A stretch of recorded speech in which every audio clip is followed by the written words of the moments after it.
Hello everyone. आज हम लेंगे 10th ग्रेड की हिंदी की बुक क्षितिज भाग 2 की कविता 5। इस कविता का पहला हिस्सा उत्साह हम अपनी पिछली वीडियो में कवर कर चुके हैं, तो वह वीडियो अगर आपको देखनी हो तो आपको उसका लिंक डिस्क्रिप्शन बॉक्स में मिल जाएगा।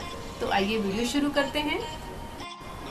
अट नहीं रही है मतलब के समा नहीं रही है।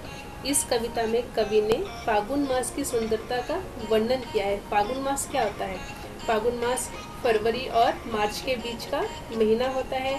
कवि ने इसे बहुत ही एक मस्त महीने की संज्ञा भी दी गई है, ठीक है, क्योंकि जो बसंत ऋतु है वो इस समय में आ चुकी होती है और बसंत ऋतु के आने से प्रकृति की सुंदरता बढ़ जाती है। सारा वातावरण रंगीन हो जाता है, पेड़ों पर नए नए पत्ते और फूल उगाते हैं। अब कवि क्या कहते हैं, पढ़ेंगे हम। अट नहीं रही है आभा फागुन की तन सट नहीं रही है। अट मतलब समाना और सट का मतलब समाना, आभा मतलब सुंदरता, कि समा नहीं रही है। फागुन मास की सुंदरता समा नहीं रही है। कहीं सांस लेते हो घर घर भर देते हो। अपने भावों को प्रकट करते हुए अब कवि कहता है कि कहीं सांस लेते हो घर घर भर देते हो, कि फागुन मास जब सांस लेता है ऐसा प्रतीत होता है जैसे प्रकृति का कोना कोना, घर घर मतलब कोना कोना, कि प्रकृति का कोना कोना सुगंध से भर गया है।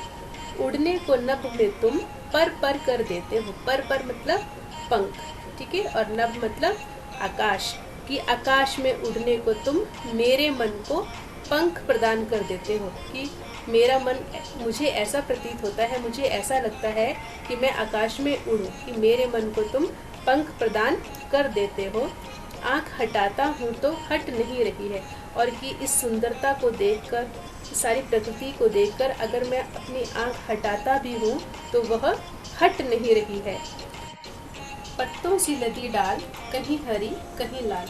अब कवि क्या कहते हैं, कि कवि कह रहे हैं कि फागुन मास में ऐसा लगता है कि जैसे पत्तों से लदी हुई डालियाँ कहीं हरी दिखती हैं और कहीं लाल दिखती हैं, कि जो डालियाँ हैं वो पत्तों से इतनी भरी हुई होती हैं तो कहीं वो हरी होती हैं। हरी इसलिए होती है क्योंकि बसंत आता है, और लाल इसलिए होती है कि जो पुरानी जो पत्तियाँ होती हैं वो अभी झड़ी नहीं होती हैं, ठीक है। तो पत्तों से लदी हुई जो डालियाँ हैं वो कहीं कहीं हरी दिखती हैं, कहीं लाल दिखती हैं। कहीं पड़ी है उर में मंद गंध पुष्पमाल, कि कहीं उनके शरीर पर, उर मतलब शरीर पर, कि कहीं उनके शरीर पर अंग पर मंद गंध मतलब सुगंधित पुष्पों की माला पड़ी हुई है। पुष्पमाल मतलब पुष्पों की माला, कि कहीं उनके बीच या उनके शरीर पर पुष्पों की माला पड़ी हुई है। पाठ पाठ शोभाश्री, पाठ पाठ मतलब जगह जगह, और शोभाश्री मतलब सौंदर्य से भरपूर, कि हर जगह जो है सौंदर्य से भरा हुआ है। कि बसंत ऋतु में फागुन के मास में ऐसा लगता है कि जैसे हर जगह जो है सौंदर्य से भरा हुआ है। पट नहीं रही है, कि फागुन मास की सुंदरता समा नहीं रही है। पट का मतलब भी यहाँ पर क्या है, समाना, कि फागुन मास की सुंदरता समा नहीं रही है। तो बच्चों, मुझे उम्मीद है कि आपको मेरी यह कविता समझ में आई होगी।